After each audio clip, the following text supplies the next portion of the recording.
Hi, this is Charlie from funeraltemplates.com. I'm going to show you how to add a circular photo to your funeral program template.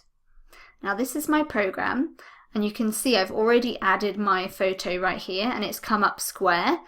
Now I'm going to change it to a circle. Now to do this, we click it, we click picture format, we go to crop and we click the little arrow next to crop, and we hover over this title here, crop to shape, and it shows us all these shapes, and we click the circle one.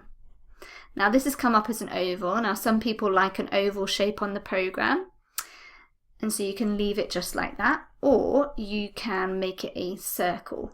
So we go back to here, we hover over aspect ratio and select 1:1.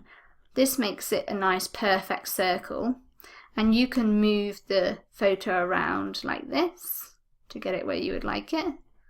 And I'm just going to make it a little bit bigger, so I'm going to click it and just stretch it out. And there you have it, a circular photo in your funeral program template. To purchase this program, you can either click on the link in the description below the video or go to funeraltemplates.com.